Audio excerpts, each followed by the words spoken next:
കർത്താവിനാൽ അനുഗ്രഹിക്കപ്പെട്ടവരെ, അനുഗ്രഹിക്കപ്പെട്ട ഈ ദിവസത്തിനായി നമുക്ക് നന്ദി പറയാം.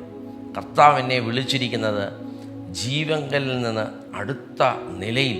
ഇന്ന് നിൻ്റെ അകത്തിരിക്കുന്നത് ദൈവത്തിൻ്റെ ആത്മാവ്, പരിശുദ്ധാത്മാവാണ്. ആ പരിശുദ്ധാത്മാവുള്ളിടത്ത് ജീവൻ വെളിപ്പെടും. ഇന്ന് ഈ പ്രോഗ്രാം അറ്റൻഡ് ചെയ്യുന്ന ഈ തിങ്കളാഴ്ച നിങ്ങളുടെ ജീവിതത്തിൽ ഏത് സാഹചര്യമാണെങ്കിലും കർത്താവ് നിങ്ങൾക്ക് വേണ്ടിയുണ്ട്. അതാണ് എൻ്റെ കർത്താവിൻ്റെ പ്രോമിസ്. അതാണ് യേശുക്രിസ്തുവിലുള്ള ഒരു വ്യക്തിയുടെ, യേശുക്രിസ്തുവിൽ എനിക്ക് നിങ്ങൾക്ക് ലഭിച്ചിരിക്കുന്ന പ്രോമിസ്. ആ പ്രോമിസ്, വാഗ്ദത്തം, ഉറപ്പ്, ധൈര്യം കർത്താവ് തന്നതാണെങ്കിൽ ജീവൻ നിൻ്റെ അകത്ത് വെളിപ്പെടുകയാണ്. നീ ചെല്ലുന്നിടത്തൊക്കെയും ജീവൻ വെളിപ്പെടും. നമ്മൾ പോലും അറിയാതെ വലിയ പദ്ധതികൾ ഇത് കണ്ടോണം. ഈ ദിവസങ്ങളിൽ, ഈ ആഴ്ച ചെല്ലുന്നിടത്തൊക്കെയും ജീവൻ വെളിപ്പെടും. മരണം മാറിപ്പോകും. ചില മരണാവസ്ഥയിലിരിക്കുന്ന വ്യക്തികൾ യേശുവിൻ്റെ നാമത്തിൽ ഇന്ന് ഇത് പറഞ്ഞുകൊണ്ടിരിക്കുമ്പോൾ ജീവൻ അവിടെ വെളിപ്പെടുക. കാരണം യേശു കർത്താവാണെങ്കിൽ അവിടെ മരണത്തിനിരിക്കാൻ പറ്റത്തില്ല, പാപത്തിനിരിക്കാൻ പറ്റത്തില്ല. ജീവൻ അവിടെ വാഴും. ജീവൻ നിൻ്റെ ശരീരത്തിൻ്റെ മേൽ ജീവൻ വെളിപ്പെടും. ഏറ്റെടുത്ത് ജീവൻ വെളിപ്പെടും. ആ ഞാടി ഞരമ്പിൻ്റെ മേൽ ജീവൻ വെളിപ്പെടും. രക്തത്തിൻ്റെ മേൽ ജീവൻ വെളിപ്പെടും.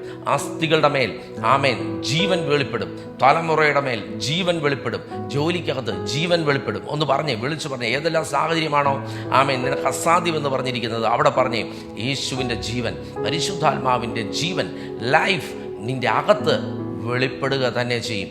ഈ ആഴ്ച അത്ഭുതത്തിൻ്റെ, സൂപ്പർ നാച്ചുറൽ അനുഭവത്തിൻ്റെ ഒരാഴ്ചയായിരിക്കും. നമുക്ക് ദൈവവചനത്തിൽ ഇന്ന് ടുഡേയ്സ് ബ്ലെസ്സിങ് വേർഡ് എന്ന ഈ പ്രോഗ്രാം നിങ്ങൾ കാണുമ്പോൾ, ഞാൻ കഴിഞ്ഞ ദിവസം പറഞ്ഞ പോലെ ഈ പ്രോഗ്രാം ഞാൻ ആർക്കും ഷെയർ ചെയ്ത് കൊടുക്കാറില്ല. ഫേസ്ബുക്കിലും യൂട്യൂബിലും ഇടുന്നേ ഉള്ളൂ. നിങ്ങളത് ഷെയർ ചെയ്യണം. കർത്താവ് ഏൽപ്പിച്ചിരിക്കുന്ന ശുശ്രൂഷ നമുക്ക് ഒരുമിച്ച് ചെയ്യാം. വലിയൊരു പദ്ധതി. ഇത് കാണുന്നവരൊക്കെ ഷെയർ ചെയ്ത് കൊടുക്കുക. അനേക ഭവനങ്ങളിൽ ജീവൻ വെളിപ്പെടട്ടെ. അനേകടത്ത് സൗഖ്യങ്ങൾ നടക്കട്ടെ. അനേക ഭവനങ്ങൾ വിടുതൽ നടക്കട്ടെ. സമാധാനമില്ലാത്ത ഭവനങ്ങളിൽ, ഞാൻ വർഷങ്ങൾക്ക് മുമ്പ് ഈ സുവിശേഷം കേൾക്കുമ്പോൾ എൻ്റെ വീട്ടിൽ സന്തോഷവും സമാധാനവും ഇല്ലായിരുന്നു. യേശു എൻ്റെ ഭവനത്തിൽ വന്നപ്പോൾ, ഈ വചനം ഞങ്ങൾ ഏറ്റെടുത്തപ്പോൾ, ഈ വചനം ഞങ്ങൾ വിശ്വസിച്ചപ്പോൾ, ദൈവദാസന്മാരിലൂടെ കേട്ട വചനം ഏറ്റെടുത്തപ്പോൾ എൻ്റെ ഭവനം ഇന്ന് സന്തോഷിക്കുന്ന ഒരു ഭവനമാണ്. സ്വർഗീയ അനുഭവമുള്ള ഒരു ഭവനമാണ്. ഇന്ന് ഇത് കേൾക്കുന്നവരോട് ഞാൻ പറയാം, അതേ സ്വർഗീയ അനുഭവം നിങ്ങളുടെ ഭവനങ്ങളിൽ കർത്താവ് ധാരാളമായി പകരുന്ന ഈ പ്രോഗ്രാമുകൾ മിസ് ചെയ്യരുത്. അനേകർക്ക് ഷെയർ ചെയ്ത് കൊടുക്കുക. നരകമായിരിക്കുന്ന വീടുകൾ സ്വർഗമായി കർത്താവ് മാറ്റും. ജീവനില്ലാത്ത അവസ്ഥയിലിരിക്കുന്ന വ്യക്തി എങ്ങനെ ഇന്നത്തെ ദിവസം ഞാൻ ഇനി എന്ത് ചെയ്യണം? സാമ്പത്തികമായി തകർന്നിരിക്കുന്ന വ്യക്തി, ഇന്ന് പകൽ കുടഞ്ഞെഴുന്നേൽക്കുന്ന ജീവൻ, നിൻ്റെ അകത്ത് വ്യാപരിക്കുന്ന ജീവൻ, മരിച്ചതിനെ ജീവിപ്പിക്കുകയും ഇല്ലാത്തതിനെ ഉള്ളതുപോലെ വിളിക്കുകയും ചെയ്ത ആ യേശുവിൽ വ്യാപരിച്ച അതേ ജീവൻ, മരിച്ചവരിൽ നിന്ന് ഉയർപ്പിച്ച അതേ ജീവൻ എൻ്റെ അകത്ത് ഉണ്ട്. ഏറ്റെടുത്തേ, നിൻ്റെ അകത്ത് ഇരിപ്പുണ്ട്. പരിശുദ്ധാത്മാവിനാൽ അതൊന്ന് കണ്ടേ. പരിശുദ്ധാത്മാവ് എന്നെ ഹെൽപ്പ് ചെയ്യണമെന്ന് പറഞ്ഞേ. പരിശുദ്ധാത്മാവ് നിന്നെ ഹെൽപ്പ് ചെയ്യും. എല്ലാ മേഖലകളിലും അത് വെളിപ്പെടുക തന്നെ ചെയ്യും. ഒരു കാര്യം എപ്പോഴും ഓർത്തോണം, ഇത് കേൾക്കുമ്പം നമ്മുടെ എല്ലാ അകത്ത് യേശു ഇരിപ്പുണ്ട്. യേശു ഉള്ളത് കൊണ്ടാണ് ഇത് കേൾക്കാൻ കാരണം. യേശുവിന് നിന്നെക്കുറിച്ച് പദ്ധതി ഉള്ളത് കൊണ്ടാണ് ഇന്നിത് കേൾക്കുന്നത്.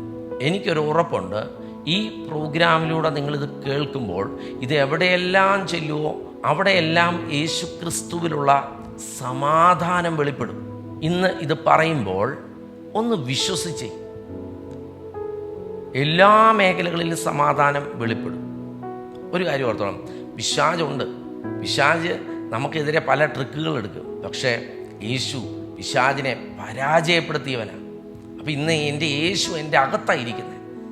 പിശാച് പരാജയപ്പെട്ടവനാണ്. ജയാളിയായവൻ എൻ്റെ അകത്തിരിക്കുമ്പോൾ, ദൈവവചന എഫേസ്യരുടെ ലേഖനം 6-ാം അധ്യായം 15-ാം വാക്യം പറയുകയാണ്, സമാധാനത്തിൻ്റെ സുവിശേഷം അറിയിപ്പാനുള്ള ഒരുക്കം കാലിന് ചെരിപ്പാക്കി. അപ്പം എന്നെ നിങ്ങളെ വിളിച്ചിരിക്കുന്നത് ഇത് സമാധാനത്തിൻ്റെ സുവിശേഷം. അതിനൊരു ഒരുക്കമൊക്കെ വേണം. കാലിന് ചെരിപ്പാക്കണം. ഇത് കേൾക്കുന്ന മുഴുവൻ പറയാം, സമാധാനത്തിൻ്റെ സുവിശേഷം. നിൻ്റെ കാല് ചവിട്ടുന്നിടത്ത് സമാധാനം വെളിപ്പെടും. നിൻ്റെ കാല് എവിടെയെങ്കിലും ചെന്നിട്ടുണ്ടെങ്കിൽ അവിടെ ഇന്നു വരെയില്ലാത്ത സമാധാനം വെളിപ്പെടും. തുടർന്ന് പറയാണ്, എല്ലാറ്റിനും മീതെ ദുഷ്ടൻ്റെ തീയമ്പുകളൊക്കെയും കെടുക്കുവാൻ തക്കതായ വിശ്വാസമെന്ന പരിച എടുത്തുകൊണ്ട് നിൽപ്പിൻ. ഫെയ്ത്താണ് ഏത് സാഹചര്യങ്ങളെ മാറ്റുന്നത്. ജീവനുണ്ടോ? ജീവൻ തന്നെ. ഒരു മരണത്തിനും നിന്നെ തൊടാൻ പറ്റത്തില്ല. ഒന്നിനും നിന്നെ ഇടിച്ചു താക്കാൻ പറ്റത്തില്ല. നിൻ്റെ അകത്തിരിക്കുന്നത് ക്രിസ്തുവിലുള്ള ജീവനാണ്. റോമർ 8:6 പറയാണ്, ജഡത്തിൻ്റെ ചിന്ത മരണം, ആത്മാവിൻ്റെ ചിന്ത സമാധാനവും ജീവനുമാകുന്നു. ജഡത്തിൻ്റെ ചിന്ത മരണമാണ്, എന്നാൽ പരിശുദ്ധാത്മാവുള്ള ഞാനും നിങ്ങളും ചിന്തിക്കുന്നത് ജീവനും സമാധാനവും. എല്ലാ മേഖലകളിലും ജീവനും സമാധാനവും. ഇന്ന് ഈ തിങ്കളാഴ്ച എല്ലാ മേഖലകളിലും ജീവനും സമാധാനവും നമുക്ക് ഒരുമിച്ച് പ്രാർത്ഥിക്കാം. ധൈര്യമായിട്ട് മുന്നോട്ട് പോവുക. ആമേൻ. നീ ചെല്ലുന്നിടത്തൊക്കെയും ജീവൻ വെളിപ്പെടും. നീ പോകുന്നിടത്തൊക്കെയും ജീവൻ വെളിപ്പെടും. നീ കാണുന്നതൊക്കെയും ജീവനായി മാറും. തീരത്തില്ല. മറ്റുള്ള ഒരാൾ നിൻ്റെ അടുക്ക് വന്ന് പ്രയാസം പറയുമ്പം പറയണം, തീരത്തില്ല. നിൻ്റെ അകത്ത്, നിൻ്റെ നാവിൽ നിന്ന് പുറപ്പെടുന്നത് സമാധാനത്തിൻ്റെ സുവിശേഷമാണ്.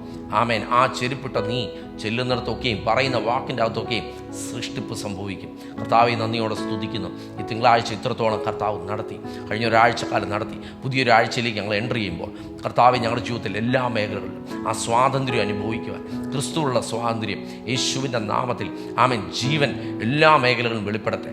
സമ്പത്തിൽ, ആരോഗ്യത്തിൽ, തലമുറയിൽ, ആമേൻ, ശുശ്രൂഷയിൽ, എല്ലാ മേഖലകളിലും ജീവൻ വെളിപ്പെടട്ടെ.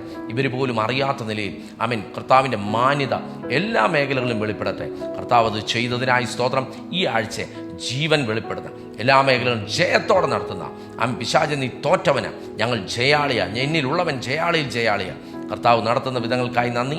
യേശുവിൻ നാമത്തിൽ തന്നെ ആമേൻ. ധൈര്യത്തോടെ മുമ്പോട്ട് പോവുക. നിങ്ങളുടെ സാക്ഷ്യങ്ങൾ എനിക്ക് അയച്ചു തരിക. ആമേൻ. ഈ പ്രോഗ്രാം കാണുന്ന നിങ്ങൾ ആമേൻ, ടുഡേയ്സ് ബ്ലെസ്സിങ് വേർഡ് എന്ന ഈ പ്രോഗ്രാം നിങ്ങൾ കാണുമ്പോൾ അനേകർക്ക് നിങ്ങൾ ഷെയർ ചെയ്യുക, കമൻറ്റുകൾ ഇടുക. ആമേൻ. കർത്താവ് നിങ്ങളെല്ലാവരെയും ധാരാളമായി അനുഗ്രഹിക്കട്ടെ. നാളെ ചൊവ്വാഴ്ച വീണ്ടും കാണാം.